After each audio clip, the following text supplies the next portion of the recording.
spesial banget. Kita kedatangan seorang teman namanya Melisa. Halo. Sebenarnya aku mau ajak Melisa ini dari bulan April ya, Mel. Harusnya Melisa ini ada di episode April. kedua. Wow. Tapi ternyata ada hal-hal yang masih sibuk, jadi baru sempat sekarang. Jadi kenapa sih Melisa ajakin untuk ngobrol bareng sama kita, karena ada beberapa hal yang kayaknya belum banyak orang tahu dan ini sebenarnya penting sih untuk di-sharingkan gitu. Nah, pertama Mel, pada bulan Maret kan, mohon maaf ya, bulan Maret mohon maaf ya, itu kan papa meninggal ya. Bulan Maret, iya betul. Bulan Maret kan ya, akhir Maret ya. Maret. Nah, itu kan papa, mohon maaf, papa meninggal gitu ya. Terus kan ada kabar yang menyebutkan bahwa papa kena, COVID gitu. Bener nggak sih? Ya, jadi papa itu sebenarnya dia udah ada ngeluh sakit sesek gitu ya. Itu udah dari sejak tanggal 20-an Maret, 20-an Maret dia udah ngeluh di rumah. Ya, dia ada sesek. Tapi aku nggak tahu, mama nggak tahu kalau itu tuh ke arah sana gitu ya, ke arah itu. Tapi ya tahunya ya udah paling papa cuma sakit biasa. Kita bawa lagi papa ke rumah sakit biasa, salah satu rumah sakit swasta di Jakarta. Kita bawa tanggal itu papa dibawa itu kalau nggak salah tanggal 21 papa dibawa, dan dokternya di sana bilang nggak apa-apa, ini cuma radang kayak biasalah karena sakit. Kasih obat segala macam, udah papa minum, tapi nggak ada perubahan, cenderung malah papa lebih terus sek gitu, dan keringetan. Aku bisa lihat papa keringetan. Ini kayaknya ada yang salah nih, nggak mungkin dia udah minum obat, nggak mungkin tetap ini, nggak masa nggak ada perubahan gitu kan.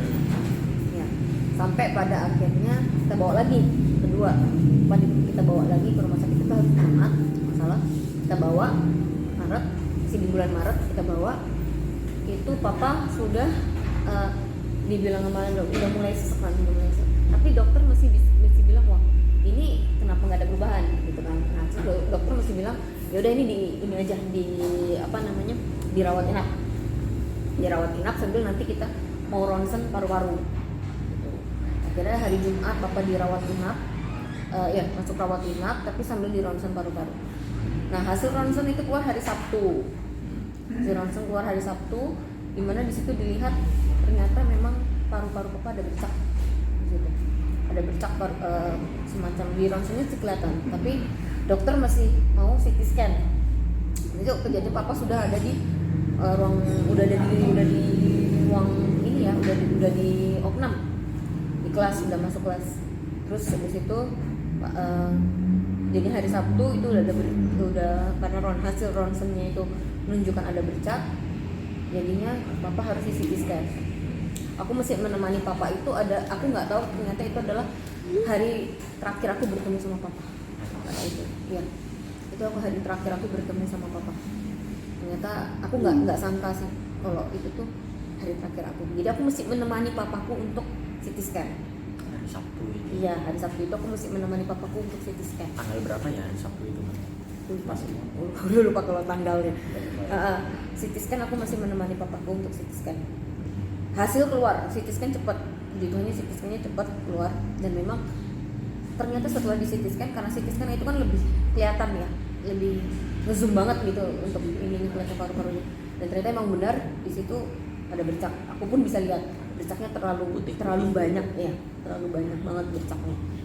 Dari situ dokter udah bilang udah ini papa harus ditaruh di ruang ICU. Awalnya ICU dulu. Awalnya harus masuk ruang ICU, nggak bisa di kelas perawatan biasa gitu, karena takut malah nggak, harus mendapatkan perawatan yang intensif karena paru-paru ini masalahnya gitu kan. Wah, di situ udah apa harus sampai seperti ini gitu kan, dipikir kan cuma sakit biasa. Tapi karena kan aku orang awam, mamaku juga orang awam, kita ngikutin aja kata dokter, saran dokter kita ikutin aja, ya udah masuk ruang ICU. Di ruang ICU ternyata memang oksigen yang papa dapat itu nggak maksimal gitu. Jadi dokter bilang ini papa untuk pompa oksigennya itu udah nggak bisa Kalau pakai paru-parunya dia sendiri nggak bisa, harus Iya apa? Resap dulu. dibantu, ya harus dibantu alat. Ini nggak bisa kalau misalnya harus pompanya, dia akan kesakitan sendiri nanti paru-parunya, nggak maksimal gitu, oksigennya nggak maksimal masuk. Akhirnya itu masih berjalan Sabtu, masih keadaannya masih ya udah, kita masih taruh papa di ICU. Hari Minggu pagi dokter bilang papa harus masuk ruang isolasi. Kenapa harus masuk ruang isolasi? Karena dokter suggest papa ada pneumonia, itu ke arah COVID itu. Wah, di situ aku sama mama udah, kenapa papa bisa diprediksi seperti itu sama dokter gitu. Kaget, benar-benar kaget, karena pada saat itu aku ingat banget corona itu masih baru banget di Jakarta, baru banget, dan itu benar-benar aduh, kok sakit sebegitunya gitu, gimana ini ya. Sedangkan aku bawa papa itu ke rumah sakit yang bukan rujukan COVID gitu kan. Otomatis di situ ya, otomatis di situ aku takut banget gitu. Sebelum di situ aku takut. Hari Minggu itu pada saat papa sudah masuk ruang isolasi itu aku udah takut banget ya istilahnya, gimana ya. Dia udah ada perasaan udah papa bakal lewat gitu ya. Tapi aku masih berusaha, mama bilang enggak, papa, Tuhan pasti tolong papa gitu. Tuhan pasti tolong.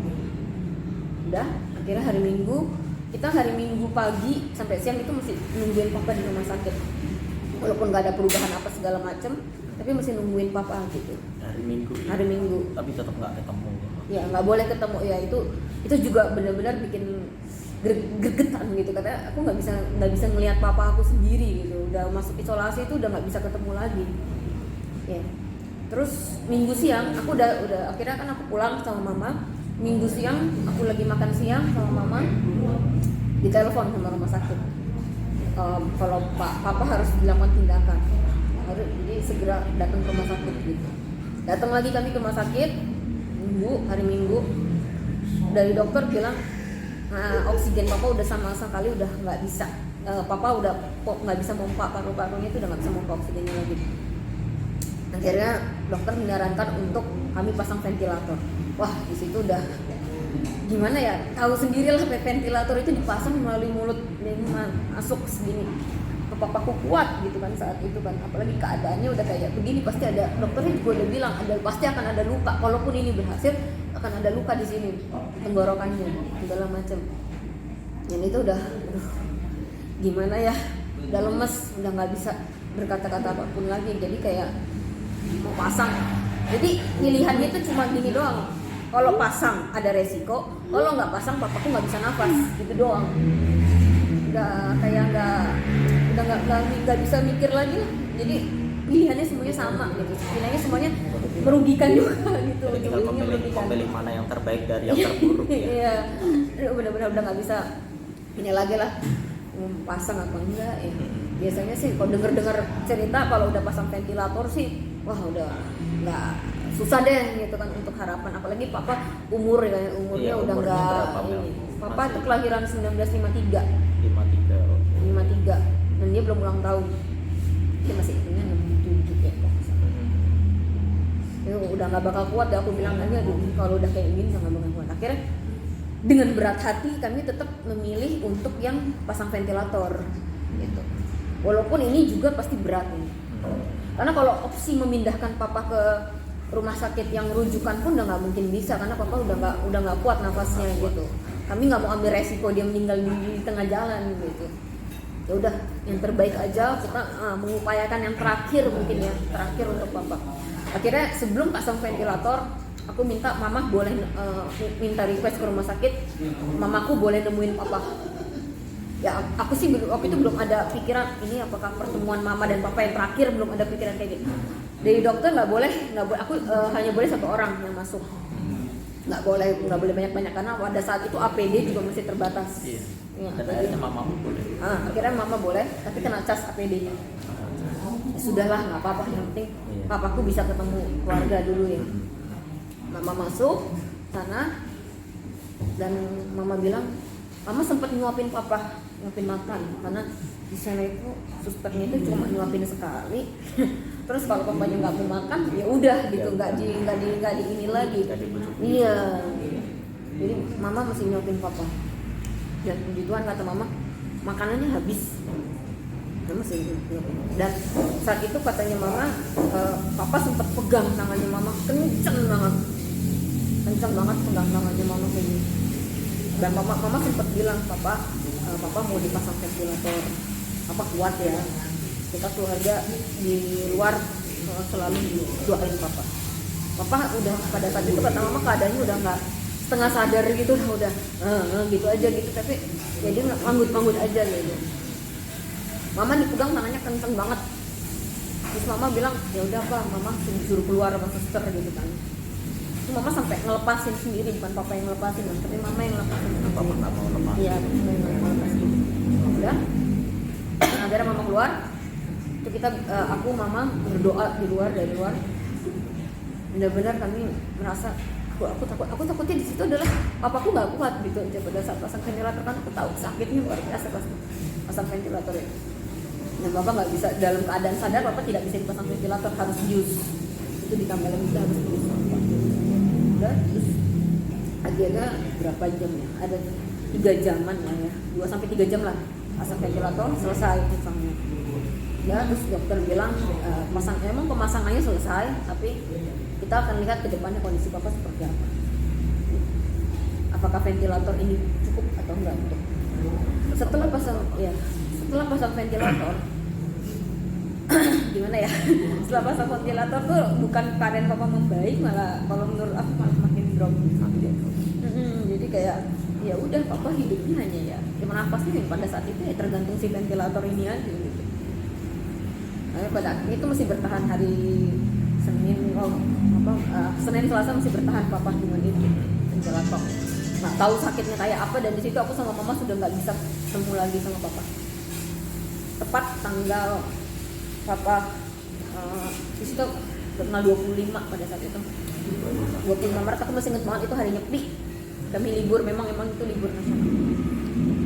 Ditelepon sama rumah sakit pagi-pagi. Dia susternya nggak ngabarin apapun, cuma bilang tolong ke rumah sakit. Karena mereka ya mereka mungkin nggak mau ngabarin dari telepon atau gimana ya. Nggak nyampe ya ngabarinnya. Ya, terus pagi aku mesti telepon pagi itu, aku mesti nanya kabar papa tanggal 25 pagi itu, aku mesti tanya papaku kayak gimana keadaannya. Mau tadi udah disuntik infus makanan, udah masuk, udah gitu. Tapi siang kami ditelepon lagi. Disuruh ke rumah sakit. Iya, langsung disuruh rumah sakit. Jadi ada apa ini gitu kan. Udah dengan acak-adul ya pikiran pada saat itu ya. Kami masuk, kedatang ke rumah sakit. Di situ kami nunggu agak lama, baru dokter keluar. Dan di situ aku masuk, kenapa panggil kami mama. Di situ dokter udah bilang kalau jam 10.45 papa udah nggak ada. Wah, di situ udah lemes banget. Benar-benar udah secepat itu kah? Sebelum 45. Kamu nyampe rumah sakit jam? Aku udah nyampe rumah sakit jam 11-an lebih. Jam 11 Udah lebih jam 11. Dan dapat kabar itu jam pada saat itu dapat kan kamu sempat nunggu ya? Nunggu di situ jam 11, mau jam 12-an baru dapat kabar kalau papa hampir 1 jam lah ya. 1 jam. Nggak tahu deh dokternya ngapain ya di situ. Terus aku bilang, aduh, aku udah lemes, aku udah bilang, mamaku udah nangis kan, udah nggak tahu lah ya harus gimana. Ini kita tuh mikirnya ini sekarang jenazahnya bagaimana gitu kan, karena kita nggak ada pikiran apa nih, orang pakai baju aja masih pakai baju biasa, kaos biasa, ya ampun, nggak ada kepikiran mau ini itu kan. Nah terus aduh, aku harus gimana, aku belum pernah ngadepin kayak gini kan. Aduh, bener-bener itu udah lemes, mikir tuh udah bingung gitu pada saat itu. Aduh, gimana ya gitu. Terus setelah itu aku udah nggak bagibu lagi, aku mikir, aku langsung telepon kolega terdekat kami lah di gereja gitu kan untuk ini. Udah ditelepon kan karena papa ada ini juga sih yang bikin aku agak gimana ya. Aku nggak bisa lihat jenazah papaku untuk yang terakhir kali ini itu sih. Yang bikin orang Jawa bilang gregel ya. Nggak bisa lihat, mamaku pun nggak bisa lihat karena jenazah itu karena ada positif karena ada ini ya sadis COVID pada saat itu, jadi sudah di wrapping segala macam. Kita nggak bisa lihat sama sekali. Aku nggak bisa lihat sama sekali, itu yang bikin kayaknya aku tuh berdosa gitu. Aku selama papa hidup aja belum bisa bikin papa bahagia gitu, ini meninggal juga udah nggak bisa bikin papa bahagia. Ya aduh, doain aja nggak sempet gitu. Sedangkan apa ya, aku berpikir tuh, aku merasa sampai detik ini aku masih merasa aku menguburkan papa tuh nggak layak gitu, karena apa adanya aja udah kayak gitu. Jenazahnya pun nggak bisa lihat, udah apa adanya aja, ya udah sebisa itu. Dan di TPU ya, TPU yang disubsidi pemerintah kan, karena ada memang pemerintah ada untuk tanah kuburan untuk COVID yang udah disiapkan. iya, untuk yang COVID gitu. Itu penyesalan yang terbesar yang aku rasakan, ya itu selama hidup aja aku nggak bisa ngebahagiain papa, udah meninggal aja ya udah kubur aja seadanya gitu. Padahal papa aku tahu papa aku orang baik, luar biasa sabarnya, luar biasa. Tapi aku nggak sangka dia meninggal harus dengan keadaan di saat COVID yang pertama, yang kedua kenapa harus dengan sadis COVID gitu. Itu sih. Nah jadi pada saat itu aku juga udah mikir, aduh mau dikuburkan gimana gitu kan. Telepon sana sini, pada saat itu rumah duka nggak ada yang mau terima. Rumah duka nggak ada sama sekali. Padahal rekanan gereja kami juga nggak ada yang mau terima sama sekali gitu. Karena dia ada sadis untuk COVID ya, jadi nggak ada yang berani terima. Jadi memang harus langsung dikuburkan kan? Ya itu, dan itu harus langsung dikuburkan. Aduh saya udah bingung, kolega juga susah ya untuk ngabarin. Ya pada saat itu juga nggak kepikiran untuk ngabarin keluarga satu dengan yang lain ya. Satu pasti mereka juga lagi kan pada saat itu kan COVID masih ini ya, masih booming ya. Masih sangat baru dan informasi kita masih sangat terbatas. Nah ya itu juga. Dan cara penguburan ya udah mau nggak mau kuburkan langsung gitu. Nggak bisa didoain kayak kita biasa rumah duka, petuk peti itu udah nggak sempet lagi, udah nggak bisa lagi. Jadi kayak papa itu ya udah apa adanya kayaknya kayak gitu, nggak sempet didandanin apa segala macam. Nasanya ya udah di wrapping, masuk peti, langsung masuk. Nah akhirnya ya dari rekanan rumah sakit bilang kalau untuk jenazah yang seperti ini ya kuburkannya di TPU Tegal Alur itu yang gitu. Papa ada riwayat penyakit bawaan nggak sih? Riwayat penyakit bawaan sih kalau papa tuh emang ada kolesterol.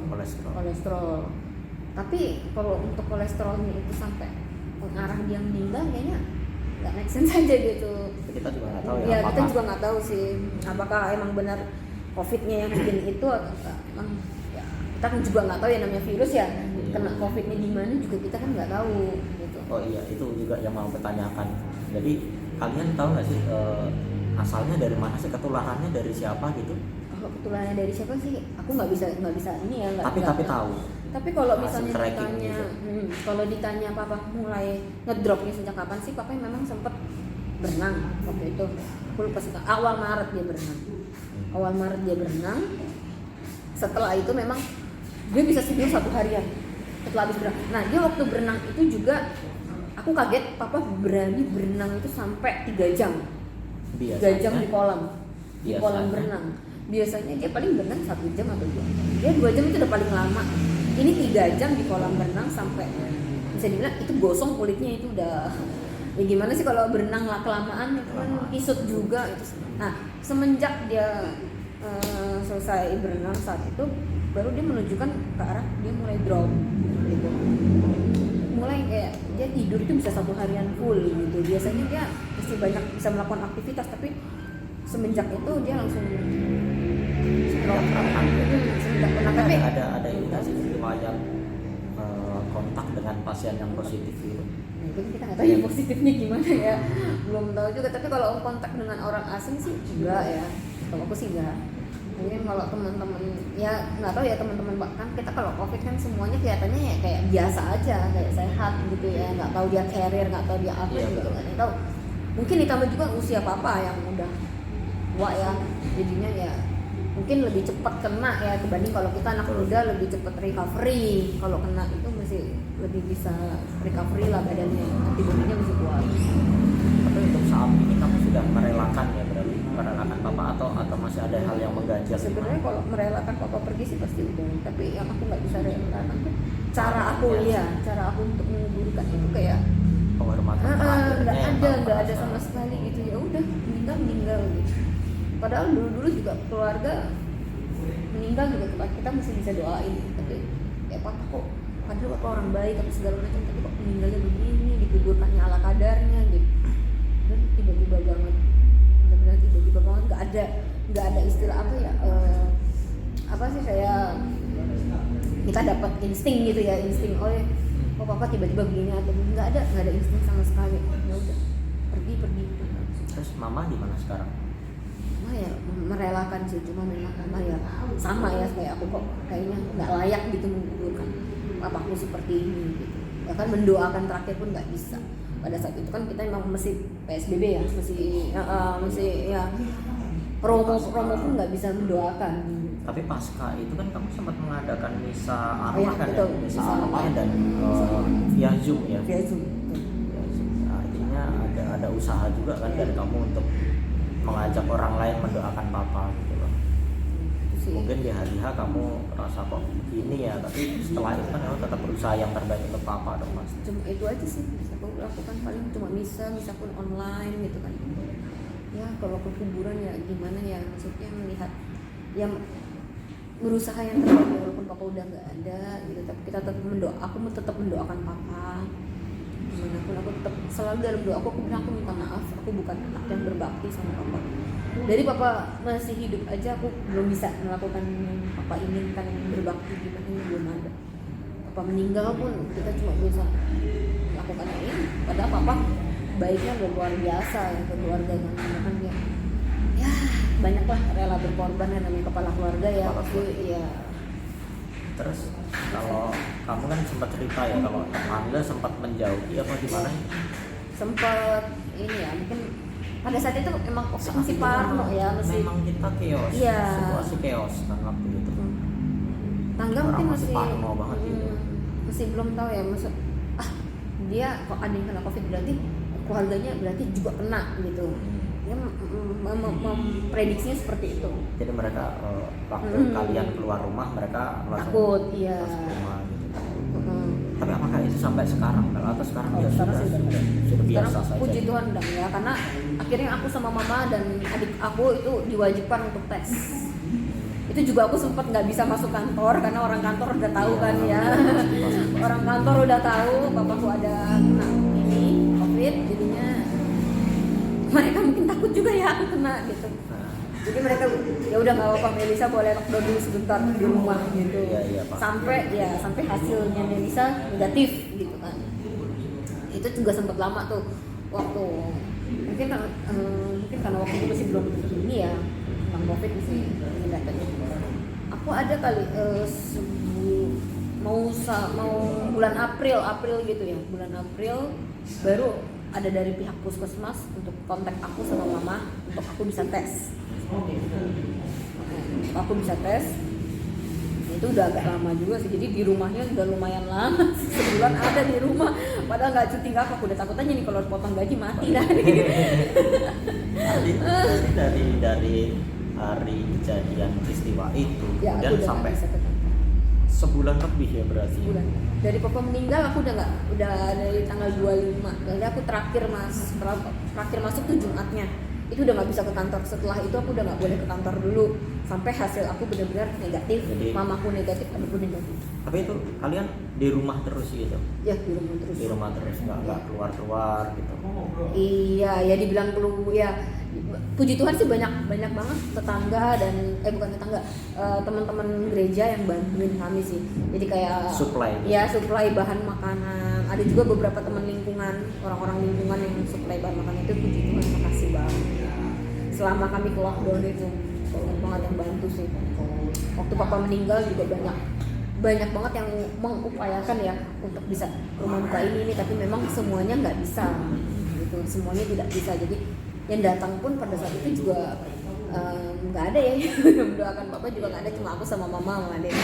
Tapi ya udah, memang keadaannya seperti ini, kita mau apa lagi gitu kan, nggak bisa maksa juga untuk bisa didoakan. Bahkan sakramen perminyakan pun kita belum kasih ke papa gitu, tapi ya gimana keadaannya sih ya, yang nggak memungkinkan untuk diberikan gitu saat itu. Jadi ketika kejadian peristiwa papa meninggal itu bukan puncak dari hari-hari yang, mohon maaf ya, bukan hari-hari yang hari-hari sulit gitu ya. Setelah itu kamu masih menjalani hari-hari yang sulit Iya. berikutnya ya. masih banyak hari-hari yang sulit. Aku nggak pernah nyangka sih kok bisa kayak seperti ini gitu. Dan ya gimana ya, sempat di underestimate kalau aku sama mama juga pasti ketularan gitu kan. Bahkan sampai ya buktinya orang kantor aja udah nggak berani gitu kan, nggak berani aku masuk kantor atau Iya kan? mama masuk kantor, Berjaga-jaga lah, ya berjaga-jaga sih. lebih baik. Kira baru kami awal itu rapid test hasilnya pun waktu itu masih agak lama. Rapid test cepat tapi swabnya Swabnya lama. ya swabnya yang lama. Oke. Terus itu kan kamu menjalani hari-hari yang berat itu. Tapi sampai sekarang kan kamu masih ada di sini kan, artinya kamu kuat dalam menjalaninya. Apa sih hal yang membuat kamu kuat, Mel? Pastinya karena aku masih punya Tuhan Yesus Kristus yang selalu ada, yang selalu aku andalkan. Tuhan Yesus selalu setiap malam aku berdoa. Aku tahu aku anak pertama, otomatis setelah papa gak ada aku harus juga ngejagain mama dan adik aku. Kamu yang dari tulang punggung juga ya? Ya, memang mama masih ada, memang mama juga masih kerja dan bisa nyari uang. Tapi kan tetap mama udah usianya juga sebentar lagi mungkin pensiun gitu kalau udah nggak di ini kan untuk kerja. Ya otomatis kan aku, apalagi tahu sendiri adik aku keadaannya kan berbeda ya. Ya berarti aku harus kuat. Kalau aku nggak kuat, gimana aku ngadepin mama dan adik aku? Papa memang nggak pernah kasih pesan-pesan, ya udah pesan-pesan terakhir atau yang harus gimana, nggak pernah sama sekali. Papa nggak pernah kasih kayak gitu. Tapi ya ini ya keadaan yang aku udah harus siap gitu. Aku memang sebenarnya manja banget sama papa, manjanya luar biasa. Aku sampai mikir ya udah masih ada papa. Ya kemana-mana dianterin selalu sama papa, ya udah aku nggak ini sama papa. Oke. Berarti apa hal yang paling kamu ingat sih dari seorang papa? Papa itu orangnya ini, dia sayang banget sama anak-anak, sama aku kan. Sama aku bener-bener sayang banget. Aku kalau misalnya aku pulang malam, itu papaku yang paling sering nungguin aku di rumah. Kalau mama udah tidur, papa itu selalu bilang kalau aku pulang malam itu papa selalu bilang kemana aja gitu. Aku nggak ngabarin.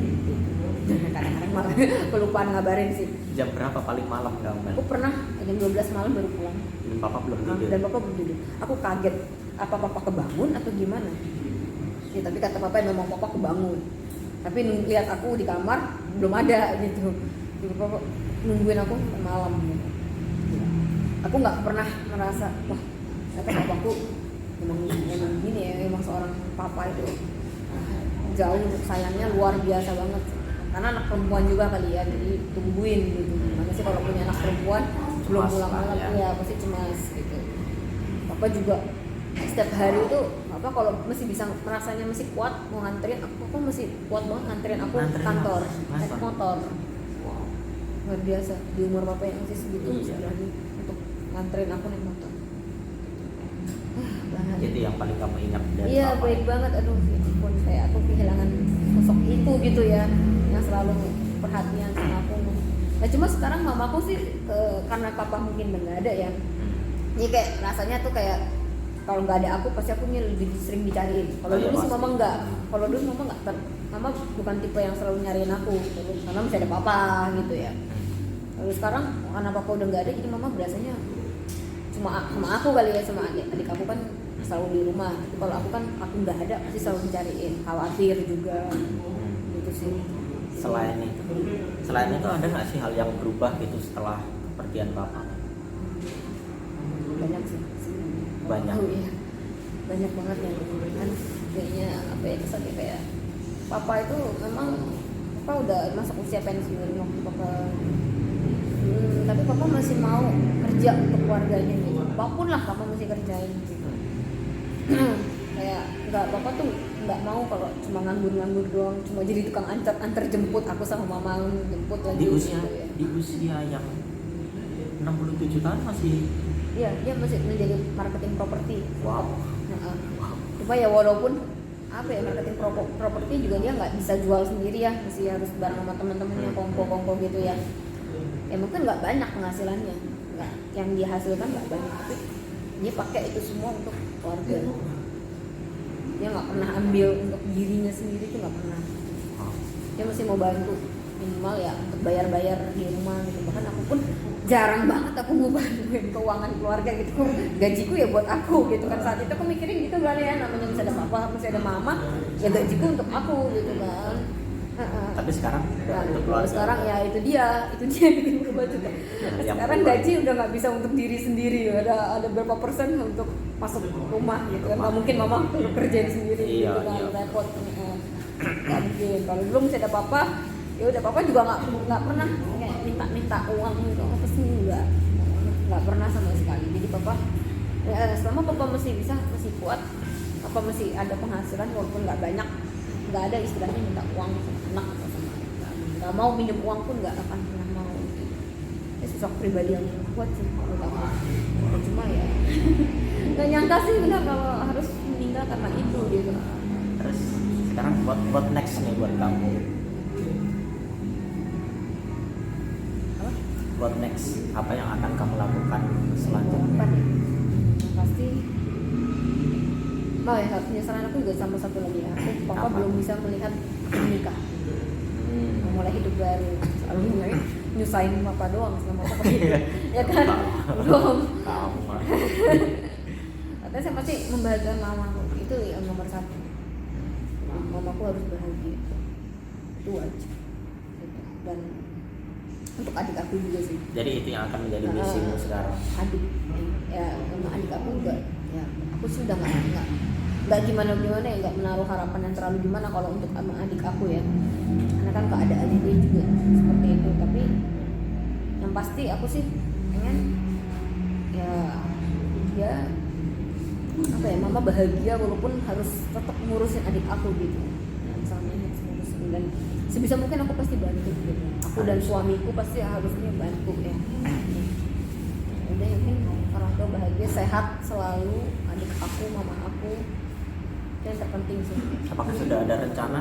Nah, Apa nih? itu tadi kan nyambut suami. Doain aja.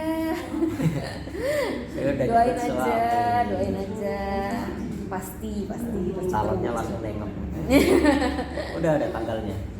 Tanggal Tahunnya. mungkin tahun depan. Tahun Doain aja depan. makanya. Kita doakan ya teman-teman. Tapi mungkin nggak bisa undang banyak-banyak ya.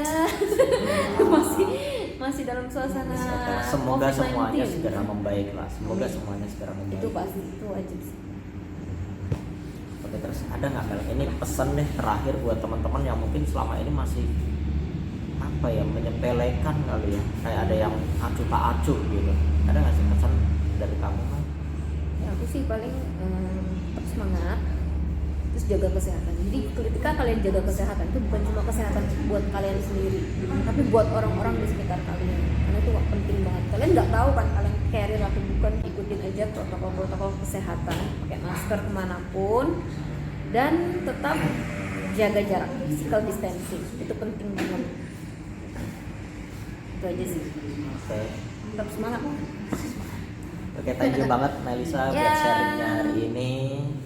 Semoga kita berdoa bersama untuk Papa juga, Ya. dan Papa juga bahagia di surga. Untuk kamu dan Mama dan adik juga tetap tabah dan kuat. Amin. Wah. Oke, thank you teman-teman yang udah ngikutin perbincangan kita hari ini. Pesan dari Melisa tadi, tetap jaga kesehatan, tetap ikuti protokol kesehatan yang Ya, betul. dianjurkan Betul sama banget. pemerintah. Dan ingat bahwa kesehatan kamu juga berpengaruh ke orang lain. Ya, jangan aku sehat kok, Ya. nggak apa-apa, toh aku sakit juga aku sendiri yang sakit. Enggak teman-teman, kamu sakit bisa membawa sakit ke orang lain juga gitu loh. Itu sih yang paling penting kalau Dan sekarang. dan tentu saja kalian tentu nggak mau mengalami apa yang dialami sama Melisa kan, nggak bisa melihat orang tersayang di hari-hari terakhirnya gitu. Jadi ya jagalah selagi kalian masih memiliki. Oke, thank you banget ya Melisa ya Iya. untuk sharingnya hari ini. Ya. Oke teman-teman, kita jumpa lagi di episode-episode berikutnya. Dengan siapa kita akan berbincang, tunggu saja. Bye bye. Dadah.